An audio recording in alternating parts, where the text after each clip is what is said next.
உலக மலேரியா தினம் என்று 1897ஆம் ஆண்டு ஆகஸ்ட் மாதம் 20ஆம் தேதி கொசுக்கள் மூலமாகத்தான் இந்த மலேரியா நோய் பரவுகிறது.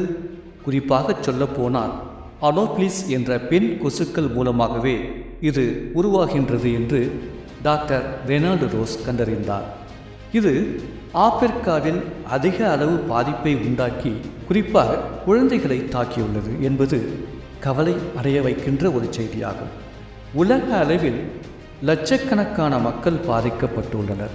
அதாவது சுமார் 3.3 மில்லியன் மக்கள் இந்த நோயின் பாதிப்புக்கு உள்ளாகியிருக்கிறார்கள். இந்த நோயை கண்டறிந்து இதை கட்டுப்படுத்துவதற்கான ஒரு விழிப்புணர்வை உலகம் முழுவதும் ஏற்படுத்த வேண்டும் என்ற நோக்கத்தில் உலக சுகாதார அமைப்பு 2007இல் ஏப்ரல் 25ஆம் தேதியை உலக மலேரியா தினமாக அறிவித்தது. அதன் பிறகுதான் முதலில் 2008இல் முதல் உலக மலேரியா தினம் கடைபிடிக்கப்பட்டது.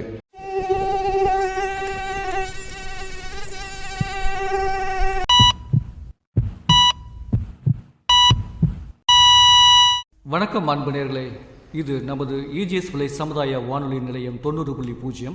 இன்னைக்கு பார்த்தீங்கன்னா உலக மலேரியா தினம்.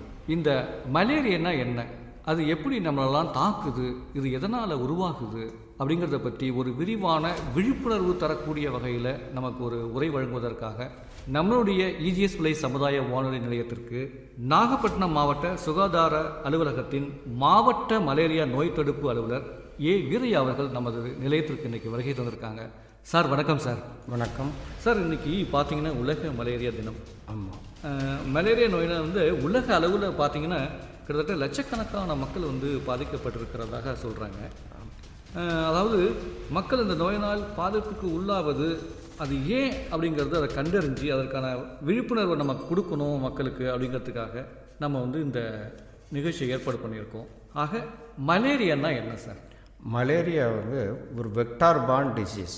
அந்த வெக்டார் பார்னா மஸ்கிட்டோனால் வருது. Mosquito especially anopheles culicifacies, anopheles stephensi, anopheles fluviatilis 3 நம்ம தமிழ்நாட்டில் இருக்குது. இந்த 3 மஸ்கிட்டோவும் இந்த மலேரியா கிருமியை, அதாவது மலேரியா காசேட்டி ஆர்கானிசம் பிளாஸ்மோடியம் பேரசைட்டுன்னு சொல்கிறோம். அது புரோட்டோசோவாவில் பிளாஸ்மோடியம் பேரசைட்டு அப்படிங்கிற ஒரு கிருமினால் வரும். 2001லேருந்து 2007 வரலையும் ஆப்பிரிக்கா மலேரியா டேன்னு தான் இருந்தது. அப்புறம் WHO இன்னும் 2007 60வது மாநாட்டில் வேர்ல்டு உலகம் முழுவதுமே கொண்டாடணும் அப்படின்னு சொல்லி அமெரிக்கா ட்ரை பண்ணி அது 2008லேருந்து world malaria day every year April 25 observe பண்ணி வரோம். இப்போ வேர்ல்டு மலேரியாவுடைய தீம் என்னென்னா time to deliver zero malaria டேன்னு கொண்டு வரணும். அதாவது இன்வெஸ்ட் இன்னோவேட் அச்சிவ்மெண்ட் அப்படின்னு 4 சொல்லணும். இன்னோவேட்னா புது என்னென்ன மலேரியா ஒழிக்கிறதுக்கு என்னென்ன இருக்கோ அதெல்லாம் புதுசாக நம்ம நடைமுறைப்படுத்தணும். அதை இன்னோவேட் பண்ணணும், புதுமைப்படுத்தணும், அதை இம்ப்ளிமெண்ட் பண்ணணும், நடைமுறைப்படுத்தணும். இதான் வேர்ல்டு மலேரியா. இது ஒவ்வொரு வருஷமும் 25 ஏப்ரலில் கொண்டாடி கொண்டு இருக்கிறோம். வேர்ல்டு லெவலில் ஃபஸ்ட்டு மலேரியா கண்டுபிடிச்சது லேவரான் அப்படிங்கிற சயின்டிஸ்ட்டு, ஃப்ரெஞ்சு சயின்டிஸ்ட்டு. அடுத்து நம்ம இந்தியாவில் ரெனால்டு ரோஸ் தான் இந்தியாவில் மலேரியாவுன்னு சொல்லி மஸ்கிட்டோவில் மலேரியா பாரசைட்டை கண்டுபிடிச்சாரு. சரி, இப்பொழுது மலேரியா எதனால் வருது? மலேரியா ஒரு ஃபீவர். காசேட்டி ஆர்கானிசம் எடுத்துன்னா பிளாஸ்மோடியம் பேரசைட், அது protozoan parasite. Plasmodium parasite protozoan parasite. அது 4 டைப்ஸ் ஆஃப் ஸ்பீசிஸ் இருக்குது. Plasmodium vivax, plasmodium falciparum, plasmodium malariae, plasmodium ovale. இந்த ஃபஸ்ட்டு பிளாஸ்மோடியம் ஓவேல் வெளிநாட்டில் ஆரிஜின் இருக்குது. இப்போ நம்ம நாட்டில் இந்த 3 தான். தமிழ்நாட்டில் பார்த்தீங்கன்னா பிளாஸ்மோடியம் வைவாக்ஸும் பிளாஸ்மோடியம் பால்சிபாரம் தான் ப்ரிடாமினன்ட் தமிழ்நாட்டில். இது மலேரியா 4 ஸ்டேஜில் இந்த ஃபீவர் இருக்குது. ஒன்று கோல்டு ஸ்டேஜ், ஹாட் ஸ்டேஜ், அடுத்து ஸ்வெட்டிங் ஸ்டேஜ்னு பேர். கோல்டு ஸ்டேஜ் பயங்கர எக்ஸ்ட்ரீம் கோல்டாக இருக்கும், அதாவது நட்டுக்கம் சிவரிங்காக இருக்கும். அடுத்து ஹாட் ஸ்டேஜ் ரொம்ப ஹீட் ஆகும். அடுத்து வேர்த்து கொட்டும், ஸ்வெட்டிங் ஸ்டேஜ். இது மாதிரி வரும். இது 48 ஹவர்ஸ்க்கு ஒன்ஸ் நடக்கும். சில மலேரியா ஸ்பீஸ் வந்து 72 ஹவர்ஸ்க்கு ஒன்ஸ் வரும். இது முறை காய்ச்சல்னு சொல்லுவோம். இந்த மாதிரி வரும். இதை வந்து டைமில் வந்து நம்ம கண்டுபிடி டயக்னாஸ் பண்ணி ட்ரீட்மெண்ட் பண்ணலைன்னா நிறையா விபரீதங்கள் வரும். ரெஸ்பிரேட்டரி ஃபெயிலியர் வரும், கிட்னி பாதிக்கும். அடுத்து ஸ்ப்ளீன் வந்து நிறையா இன்க்ரீஸ் ஆகிரும். வேர்ல்டு வைடில் பார்த்தீங்கன்னா இது வந்து பிளாஸ்மோடியம் பேராசைட்னால வருதுன்னு சொல்லியிருக்கோம். இதை வந்து யார் பரப்புறது? மலேரியா வந்து ஃபீவர்னு சொல்லியிருக்கோம். அதை வந்து காஷியட்டி ஆர்கானிக்ஸ் வந்து புரோட்டோசம் பாரசைட்னு சொல்லிட்டோம். அது வந்து யார் பரப்புறதுன்னா அனாபிளஸ் சீஃப் அனாபிளஸ், குலிசிபேசி, அனாபிளஸ், ப்ளூவைட்டாலிசிங்கிற 3 ஸ்பீசிஸ் வந்து நம்ம தமிழ்நாட்டில் இருக்குது. இது 3 தான் மலேரியா பரப்புது. சரிங்களா? இது வெக்டார்னு சொல்லுவோம். இதெல்லாம் எங்கே இந்த மலேரியா மஸ்கிட்டோ வந்து எங்கே உற்பத்தி ஆகுதுன்னா ரெயின் வாட்டர் கலெக்ஷன் உள்ள சின்ன குழி, பூல்ஸு, அப்புறம் ட்ரைனேஜ் கேனாலு, இரிகேஷன் கேனால்ஸ், அடுத்து வந்து இரிகேஷன் கேனால், அப்புறம் ரிவர் பெட் மார்ஜின், இந்த மாதிரி ஏரியாவெலாம் இருக்கும். அதே மாதிரி ஓவர்சீடியில் வரும். அடுத்து வெல்லு, இதில் எல்லாம் வந்து அனாபிளஸ் மஸ்கிட்டோ, அதாவது மலேரியா வெக்டார் வந்து ப்ரீட் ஆகும். இது எப்படி கண்ட்ரோல் பண்ணுறதுன்னா அந்த சின்ன லேண்ட் லெவல் பண்ணணும். அதே மாதிரி மஸ்கிட்டோ வந்து இது இல்லாமல் அவேட் அப்ளை பண்ணணும். அது ப்ரூஃப், அதாவது வெல் வாட்டர், டேங்க் வாட்டர்லாம் க்ளோஸ் பண்ணி வச்சுருக்கணும். இதெல்லாம் வந்து கண்ட்ரோல் மெஷர். அது வந்து மலேரியா வந்து வேர்ல்டு வைடில் என்னென்ன எவ்வளோ பாதிக்குன்னா 249 மில்லியன் த்ரூ அவுட் வேர்ல்டு ஃபுல்லாக ரிப்போர்ட் ஆகிட்டு கேசஸ். அதில் வந்து 6 லட்சம் மக்கள் வந்து டெத் ஆகுறாங்க.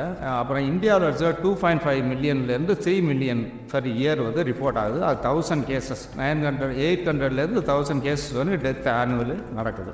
இது வந்து இந்த மஸ்கிட்டோ கடிக்கிறதுனால, மஸ்கிட்டோ வந்து நம்ம மனிதனை வந்து கடிக்குது பிளட்டுக்காக, ரத்தம் உறிஞ்சி சாப்பிட்றதுக்காக அது வருது. அப்போ வந்து அதில் இன்ஃபெக்டடாக இருந்துச்சுன்னா மஸ்கிட்டோ நம்ம மனிதனை வந்து கடிக்கும் பொழுது அந்த மலேரியா பேராசைட்டை இனாகுலேட் பண்ணிவிட்டு பிளட்டை செக் பண்ணிடுது. இதனால வந்து மலேரியா வருது. ஓகே சார், இது எப்படி பரவுது அப்படின்னு சொல்கிறீங்க? இது வந்து கொசுவால் பரவுது. அனாபிளஸ் கொசுனால மனித இனத்தை தாக்குகிறது. ஆனால் இது விலங்குகள் மூலம் நம்மளையும் தாக்குவதற்கு ஏற்பாடு இருக்குதா? விலங்குகள் மூலம் கிடையாது, கொசு மூலம் மட்டும் பரவும். முக்கியமாக கொசுக்கள் மூலமாக அனாபிளஸ் நேரடியாக அனாபிளஸ் கொசுனால. இது வந்து வீட்டில் வளர்ப்பு பிராணிகள் மூலமாக அந்த வளர்ப்பு பிராணிகளை தாக்கி அதன் மூலமாக நமக்கு வந்து வருவதற்கான வாய்ப்புகள் கிடையாது. இல்லை, கொசு மூலம் மட்டுமே. குறிப்பாக குழந்தைகள் அதிகமாக இந்த நோய் வந்து தாக்குதுன்னு சொல்கிறாங்க. அது ஏன் சார்? இது எல்லா ஏஜ் குரூப்புக்குமே வரும். இது குழந்தைகள் வந்து அதிகமாக சஃபர் ஆவாங்க. அது வந்து ஸ்ப்ளீன், அதனுடைய கல்லீரல் இது வந்து ரொம்ப பாதிப்படையும். ஸ்ப்ளீன்கிறது வந்து மண்ணீரல் ரொம்ப பாதிப்படையும். அதனால தான் வந்து குழந்தைகள் வந்து பாதிக்கப்படுறாங்க. கேஸ் வந்து நம்ம அடல்ட்டுக்கு வந்துட்டால் வந்து இந்த மாதிரி காய்ச்சல் இருக்குது அப்படின்னு சொல்ல முடியும். ஆனால் குழந்தைகள் வந்து அது சொல்ல முடியாதுல்ல. கர்ப்பிணி பெண்களையும் இது தாக்கும். கர்ப்பிணி பெண்கள் எல்லா ஏஜ் குரூப்புமே தாக்கும். அப்போது அவங்கள தாக்குனா அது வந்து அந்த சிசுவை பாதிக்குமா? சிசுவை பாதிக்க வாய்ப்பு கிடையாது, ரொம்ப கம்மி. வாய்ப்பு இல்லை. அதுக்கு அவங்க ட்ரீட்மெண்ட் எடுத்துக்கலாமா? இது அதாவது 2 வகைனா, அது ப்ரீமாகோயின், குளோரோகுயின்ங்கிற மாத்திரையினால் இந்த மலேரியா நோயை குணப்படுத்தலாம். அந்த ப்ரீமாகோயின் வந்து ப்ரெக்னன்ட் லேடிக்கு கொடுக்க முடியாது. அதுதான் முக்கியமான. குளோரோகுயின் கொடுக்கலாம்.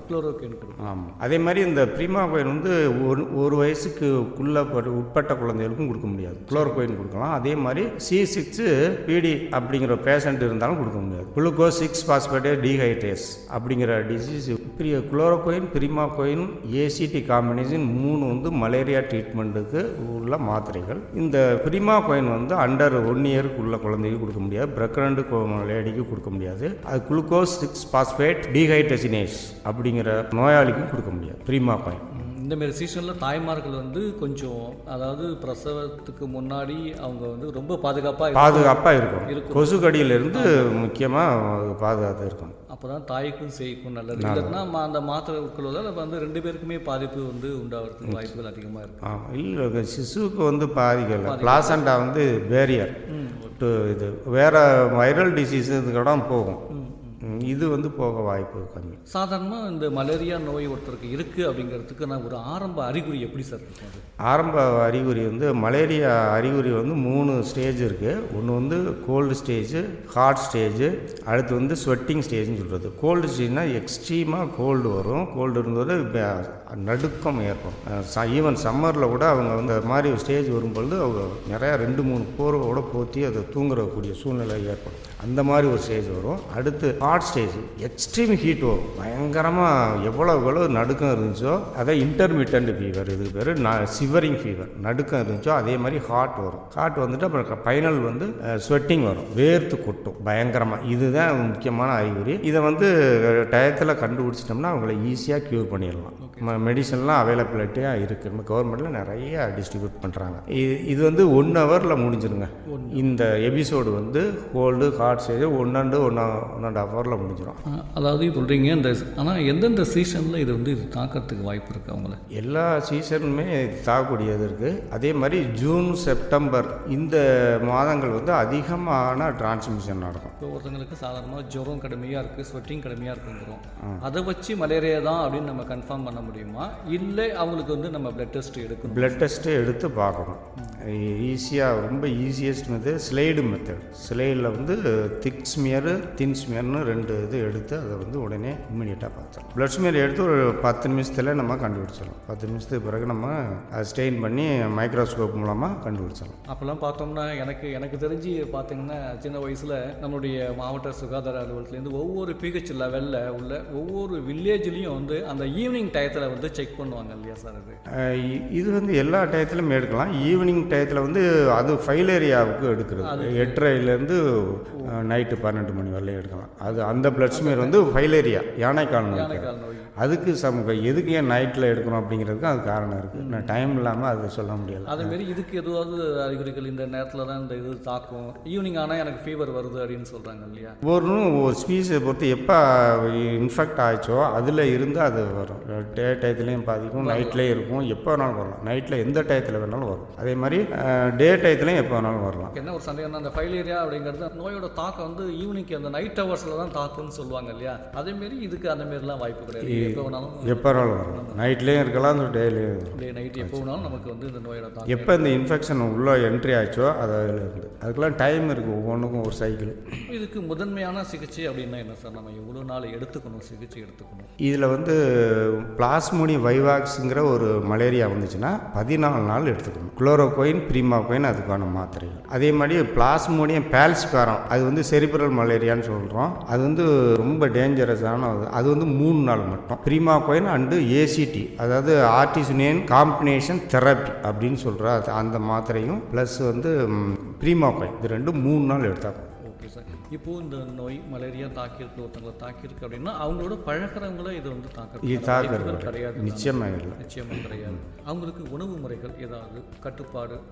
அதெல்லாம் அப்படி ஒன்றும் இல்லை, எது வேணாலும் சாப்பிட்டுக்கலாம். நம்ம வந்து இது மட்டும் கண்டுபிடிச்சிடணும் கரெக்டாக. திடகாத்திரமாக இருக்கணும் அப்படின்னா அதுக்கு சாதாரண என்ன ஆதாரமான உணவுகளோ அதெல்லாம் எடுத்துக்கலாம். இப்போ வந்து நம்ம பாதுகாப்பாக இருக்கிறதுக்கு என்னென்ன சுகாதார முறைகளை நம்ம கடைபிடிக்கணும்? இந்த மலேரியா கொசுக்கடியிலேருந்து ஜன்னல், விண்டோ எல்லாமே வந்து கொசு வலை, இதை வந்து நம்ம பிட்டப் பண்ணிக்கலாம்.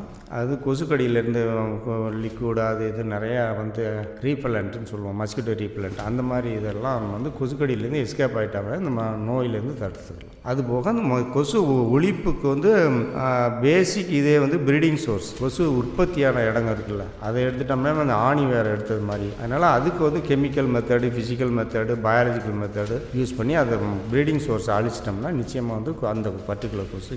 இதை வந்து என்ன இதுக்கு வந்து ட்ரீட்மெண்ட் ஆஸ்பெக்ட்னா எப்படி இதை கண்டுபிடிக்கணும்னா பிளட் ஸ்மியர் கலெக்ஷன் பண்ணி அதை வந்து மைக்ரோஸ்கோப் பார்க்குறோம். அது இந்த ஸ்பீசி இருக்குன்னா ஒவ்வொரு ஸ்பீசியை பொறுத்தும் ட்ரீட்மெண்ட்டு வேரியேஷன் ஆகும். கிளாஸ் 5 வந்து 14 days ட்ரீட்மெண்ட்டு.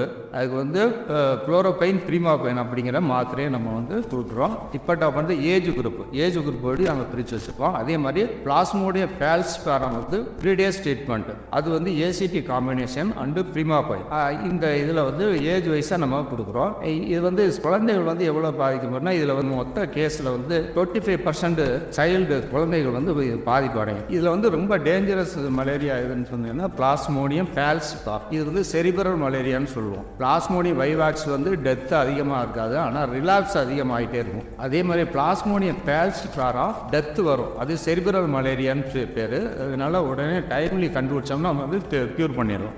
கண்ட்ரோல் மெஷர்ஸ் வந்து ட்ரீட்மெண்ட் கொடுக்குறோம். பிளாஸ்மோடியம் பேராசைட் வந்து இருந்துச்சுன்னா பிளட் எடுத்து நம்ம வந்து ஸ்லைடு மெத்தடில் பார்த்து ட்ரீட்மெண்ட் கொடுத்துறோம். ட்ரீட்மெண்ட்டில் பிளாஸ்மோடியம் வைவாக்ஸ் 14 டேஸ்ன்னு சொல்லியிருக்கோம். பிளாஸ்மோடியம் பேல்சிபாரம் வந்து 3 டேஸ் ட்ரீட்மெண்ட்டு. இதை வந்து பிளாஸ்மோடியம் பிரிமாபைன் வந்து இப்போ குளோரோகுயின் பிரிமாபைன் ரெண்டுமே மாத்திரை கொடுத்துக்கிட்டு இருக்கோம் வைவாக்ஸ்க்கு. அது வந்து பிரெக்னன்ட் உமனுக்கு வந்து பிளாஸ்மோடியம் பிரிமாபைன் கொடுக்கக்கூடாது. அதேமாதிரி கண்ட்ரோல் மெஷர்னு மஸ்கிட்டோ ப்ரீடிங்கை கண்ட்ரோல் பண்ணணும்னா பேடிபிளில் இன்டர்மீடியன்ட் இரிகேஷன் இருக்கணும்.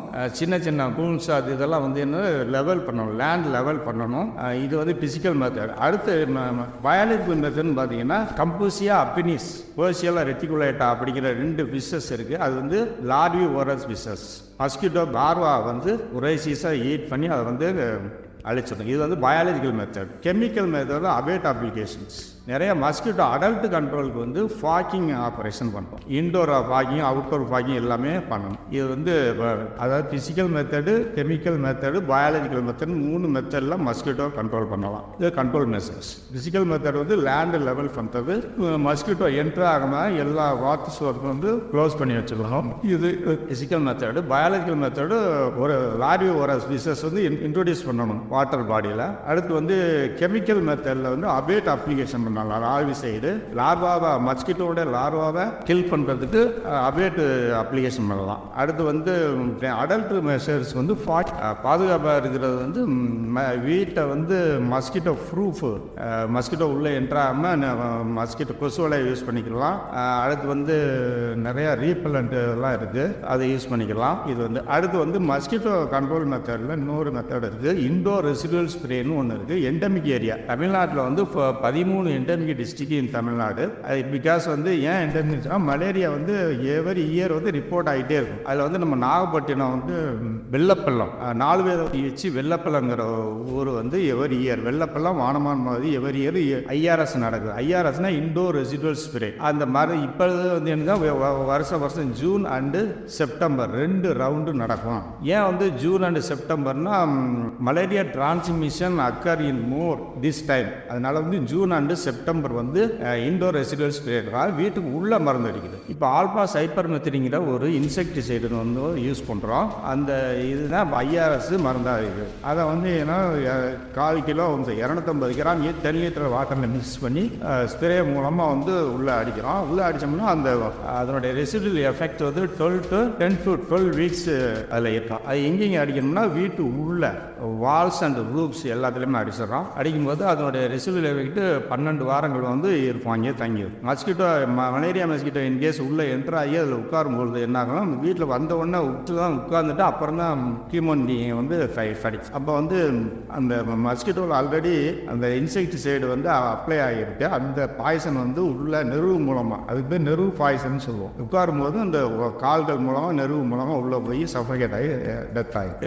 பொதுவாகவே நம்ம மாவட்டத்தில் வந்து வெள்ளப்பள்ளம் மானமான் மாதிரி இண்டிஜினஸ் கேஸஸ் அந்த காலத்துலேருந்து ரிப்போர்ட் ஆனது.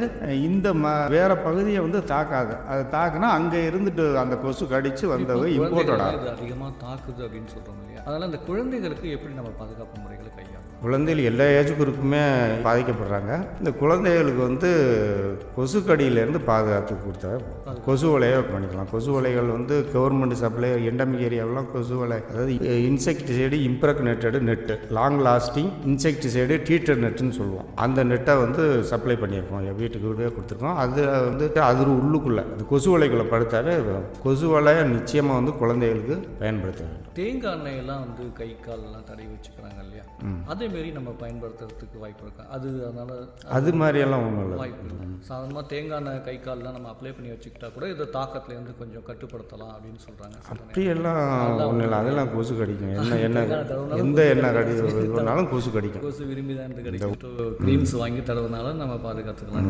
Okay sir. இது வரைக்கும் வந்து மலேரியா நோய்னா என்ன, அது எதனால் பரவுது, அது யாரெல்லாம் தாக்கம் பண்ணுது, அதுக்கு என்ன சிகிச்சை முறை நம்ம எடுத்துக்கலாம், எவ்வளோ காலம் எடுத்துக்கலாம், உணவு முறைகள் கட்டுப்பாடு என்ன, நம்ம என்ன வந்து நம்ம அதுலேருந்து நம்ம வந்து பாதுகாப்பாக இருக்கணும், குழந்தைகள் எப்படி பாதுகாப்பாக இருக்கணும், ஒரு வீட்டில் எப்படி பாதுகாப்பாக இருக்கணும் அப்படின்லாம் ரொம்ப விரிவாக அழகாக சொன்னீங்க. மேலும் ஒரு விழிப்புணர்வாக இருக்கிறதுக்கு என்ன மக்களுக்கு சொல்ல வரீங்க? இந்த சரௌண்டிங்ஸில் வில்லேஜ் அதிகமாக இருக்குது, நிறைய வயல்கள் காடுகளாக இருக்குது, அடுத்தது அடுத்தது இன்னும் 2 மாதம் போச்சுன்னா வந்து தண்ணி வந்து வரக்கூடிய ஆற்றில் வந்து தண்ணி வரக்கூடியது சாகுபடி ஆரம்பிக்கக்கூடிய சூழ்நிலைகள்லாம் இருக்குது. அவங்களுக்கு ஒரு விழிப்புணர்வாக ஒரு செய்தி சொல்லுங்கள் சார். ஒவ்வொரு வீட்லேயுமே வந்து கொசு உற்பத்தியான பாத்திரங்கள், கண்டெய்னர் இருக்குது, ஆர்டிஃபிஷியல் கண்டெய்னர், இது எல்லாமே கொசு நுழையாமல் மூடி வச்சுட்டாவே போதும். கொசு உற்பத்தியிலேருந்து பாதுகாத்துக்கலாம். என்னென்ன வாட்டர் சோர்ஸ் இருக்கோ நம்மளுக்கு வேண்டியதை அதை பூரா வந்து மூடி வச்சுருக்கணும். அடுத்தது காய்ச்சல் வந்துச்சுன்னா ஆரம்ப சுகாதார நிலையத்தை அணுகி பண்ணணும். அது ஓஆர்எஸ் பாக்கெட்டு. இப்போ வந்து ஒரு காய்ச்சல் வந்து இனிஷியல் ஸ்டேஜில் இருக்கும்போதே அவங்க என்ன செய்யணும், பிரைமரி ஹெல்த் சென்டர் அப்ரோச் பண்ணி அங்கே கொடுக்குற மாத்திரையும் சாப்பிடணும். ஓஆர்எஸ் பாக்கெட்டு வாங்கி அதை வந்து கலக்கி வாட்டருக்கு பதில் அதை குடிச்சிக்கிட்டு இருக்கலாம். வந்து ஃப்ரூட் ஜூஸ், அதாவது எஸ்பெஷலி சாத்துக்குடி ஜூஸ் நல்லா சாப்பிட்டுக்கலாம் காய்ச்சல் வந்துட்டான். அப்புறம் வந்து சுடுதண்ணீர், வெந்நீர் வச்சு குடிச்சுக்கணும். தன் சுத்தம் இதெல்லாமே இருக்கணும். கொசு நுழையாமல் பாதுகாத்துக்கணும். கொசு கடியிலேருந்து எஸ்கேப் ஆக என்னென்ன வழியோ அதெல்லாம் குளிர்ச்சியான ஜூஸஸ்லாம் சாப்பிட்டா அதாவது ஆமாம், குளிர்ச்சியான அடிஷ்னலாக வந்து இதாகும். அது ஆரஞ்சு ஜூஸ் வந்து சளி பிடிச்சிக்கும். காய்ச்சல் வந்துட்டாவே சாத்துக்குடி ஜூஸ் பெஸ்ட். எல்லா ஃப்ரூட் ஜூஸ்னு எடுத்தோன்னா சாத்துக்குடி ஜூஸ் பெஸ்ட் ஃபார் ஆல். நம்ம நாட் ஓன்லி நம்ம மெடிசன் வந்து அலோபதி மெடிசன் எடுத்துக்கிறோம், அதோடு நம்ம வந்து அடிஷ்னலாக வந்து நிலவேம்பு குடிநீர் வச்சு குடிக்கலாம், ஓஆர்எஸ் பாக்கெட்டு கலக்கி குடிக்கலாம், அடுத்து வெந்நீர் போட்டு குடிச்சுக்கணும், கஞ்சி வச்சு குடிச்சுக்கலாம். இதெல்லாம் இது பண்ணால் இந்த காய்ச்சலோட இம்பேக்ட்டு குறையும். ஓகே சார், இது வரைக்கும் வந்து நம்ம இன்றைய மலேரியா தினத்துக்கு, உலக மலேரியா தினத்தை முன்னிட்டு மக்கள் என்னென்னலாம் விழிப்புணர்வாக இருக்கணும் அப்படிங்கிறது ஒரு நல்ல ஒரு விரிவான விளக்கத்தை நம்மளுடைய இஜிஎஸ் விலை சமுதாய நிலைய வானொலி நிலையத்திற்கு வருகை தந்து விரிவான விளக்கத்தை கொடுத்ததுக்கு இந்த நிலையத்தின் சார்பில் உங்களுக்கு மிக்க நன்றியை நாங்கள் தெரிவிச்சுக்கொண்டோம். தேங்க்யூ, நன்றி. நிறைவாக எப்பொழுதுமே நம்ம நிலையத்துக்கு வருகிற விருந்தாளிகளை வந்து நம்ம வந்து அவங்களோட வாய்ஸில் நம்ம ஸ்டேஷன் லோகோவை சொல்ல வைப்போம். இஜிஎஸ் பிள்ளை ரேடியோ, இது நம்ம ரேடியோ, நாக ரேடியோ. நேயர்கள் இதுவரை கேட்டது உலக மலேரியா தினம். உரை வழங்கினார் நாகப்பட்டினம் மாவட்ட சுகாதாரத்துறையின் மாவட்ட மலேரியா நோய் தடுப்பு அலுவலர் திரு ஏ வீரையா அவர்கள்.